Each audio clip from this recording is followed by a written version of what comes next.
हम इस निष्कर्ष पे पहुंच सकते हैं कि एक जागरूकता की जी और एक अच्छे मनोबल की आवश्यकता है कि हम इस कार्य को किसी परिणाम पर पहुंचा सकें, लेकिन हम एक आम आदमी के लिए अपने प्रयासों से किस प्रकार वो जल संरक्षण की ओर प्रेरित हो सकता है, जिससे उसको लगे कि अगर ये मैं करता हूं तो मैं न केवल अपने लिए बल्कि अपने समाज और अपने आने वाली पीढ़ी को कुछ देके जाऊंगा, तो उसको किस प्रकार प्रयासरत होना पड़ेगा। जी बिल्कुल सही कहा। इंडिविजुअल एफर्ट के बारे में अगर हम बिल्कुल सही कहा, क्योंकि ये योजनाएं हैं वो लंबी अवधि की हैं, 10 साल आगे जाके साल लगेगा, और कब क्रियान्वित होगी ये भी राजनीतिक इच्छा शक्ति, वैज्ञानिक इच्छा शक्ति, बहुत सारे फैक्टर्स हैं जिस पे डिपेंड करेगा। तब तक आम आदमी को तो जागरूक होना ही पड़ेगा, क्योंकि ये समस्या तात्कालिक है और इसके तात्कालिक उपाय भी होंगे। इसके लिए जो हम आम आदमी उपाय कर सकता है, जैसे हमने शुरू में चर्चा की कि अपने घरों में रेन वाटर हार्वेस्टिंग सिस्टम बनाएं और उस पानी को भूजल तक भेजें। इसके लिए बहुत ही सिंपल सॉल्यूशंस हैं। जो हम छतों में जो पानी आता है उस पानी को जो पाइप के माध्यम से हम एक छोटा सा स्टोरेज टैंक बनाएं और उस स्टोरेज टैंक से उस पानी को फिल्ट्रेशन टैंक में ले जाएं, जिसमें हम नेचुरल मीडिया दें। उसमें कुछ पोर्शन नीचे हम देंगे बोल्डर्स का, फिर ग्रेवल का और फिर कोर्स सैंड का, और उसके अंदर हम एक इंजेक्शन वेल बनाएं जिसको रिचार्ज शाफ्ट भी बोलते हैं, उसको भूजल स्तर तक ले जाए, ताकि ये पानी जो भी फिल्टर होके जा रहा है वो अधिकांश भाग भूजल में समाहित हो जाए। तो इसके परिणाम जैसे हमने रोटरी क्लब में 2003 में बनाया और अभी देखा तो 3 मीटर पानी का स्तर ऊपर आ चुका है, और वहां जो पानी की गुणवत्ता थी, आप ये समझिए कि TDS करीब वहां 2300 था, 2300 मिलीग्राम पर लीटर। आज की स्थिति में वो 1800 आ गया। वहां के मिस्टर केयर टेकर है, मिस्टर किशन, वो उन्होंने मेरे को बताया कि उस पानी से पहले वो चाय नहीं बना सकते, अब वो चाय बना पा रहे हैं। दाल नहीं पका पाते थे, दाल बना रहे हैं। तो आप ये देखिए 3 वर्ष में ही हमें एक छोटे से स्ट्रक्चर से इतना फायदा हुआ। तो इसको अगर हम मास स्केल पर करें तो इस शहर में और जितने भी हमारे शहरी इलाके में काफी फायदा होगा और भूजल समस्या को हम एक समाधान की तरफ ले जाएंगे। ये बात थी एक सामुदायिक या इंडिविजुअल।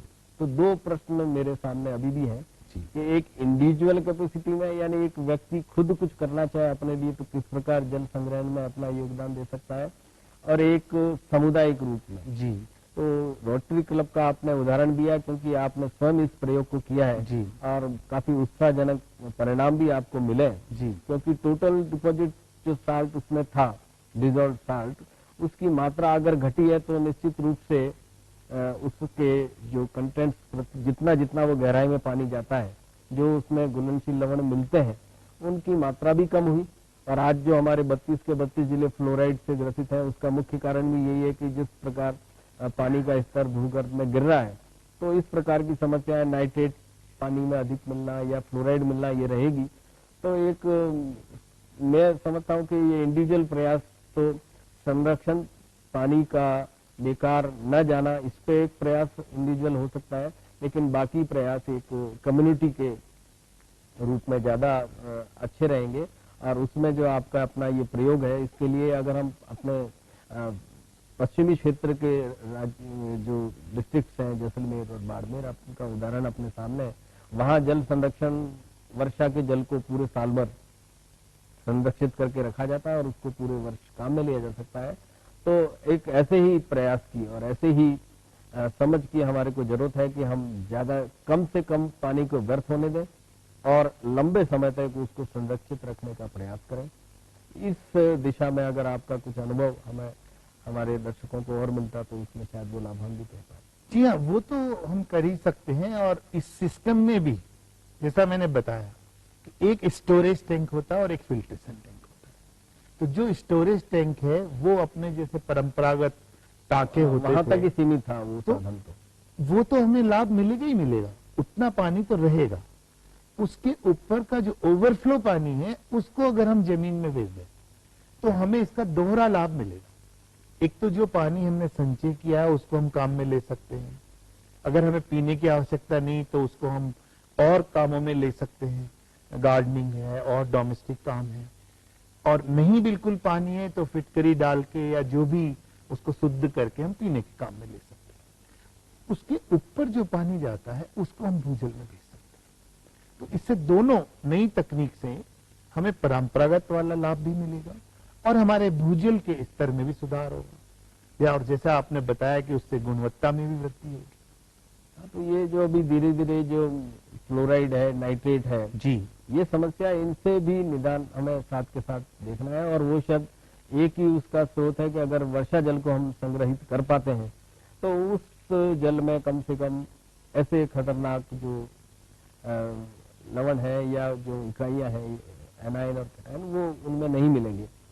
तो अगर हम इस प्रकार हर व्यक्ति अपने मकान में वाटर हार्वेस्टिंग स्ट्रक्चर को डेवलप करे, या जो आपने अभी अब एक जिक्र किया था, मैं बीच में अपनी बात को थोड़ा बदलाव दे रहा हूं कि सड़क के साथ जो आपने जल संग्रहण का जो प्रयोग और जो विचार आपने व्यक्त किया है उसका कहीं कितना लाभ समाज को मिल पाएगा?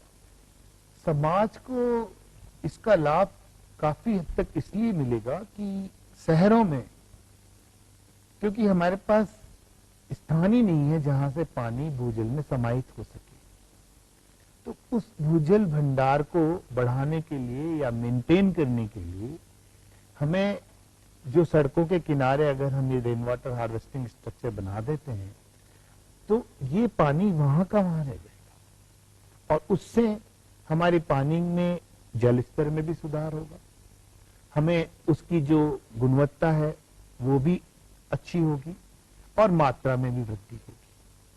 तो इसका प्रयोग और इसका आपको कहाँ व्यवहारिक अनुभव रहा, क्योंकि आप इस जी सड़क के किनारे जल संरक्षण का जो विचार है वो आपका अपना मौलिक विचार जी है जी जी और इसको अंतर्राष्ट्रीय स्तर पर भी मान्यता मिली है। जी तो हम उसमें ये जानना चाहते हैं कि इसका व्यवहारिक पक्ष और क्या रहेगा और किस प्रकार जी हाँ, मैं आपको बताऊं कि व्यवहारिक पक्ष मुझे वहां से मिला। एक समय में मैं काम कर रहा था गुजरात में, सौराष्ट्र एरिया में। आप जानते हैं कि ज्यादातर पानी वहां सब तरफ खारा है, तो हम काम कर रहे थे एक माइंस के लिए जहां पर बहुत सारा बरसात का पानी व्यर्थ में बह के उस माइंस में इकट्ठा हो जाता और उस वजह से उस माइंस में केवल 2 या 3 महीने प्रोडक्शन हो पाता।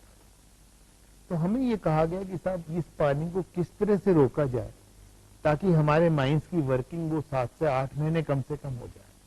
तो हमने जब उसका विस्तृत वैज्ञानिक अध्ययन किया तो हमें सबसे पहले पहाड़ी इलाका था, वहां पर हमने जब टेस्ट किए तो हमें मिला कि परमिबिलिटी बहुत कम है, पानी पूरा जा नहीं सकता है।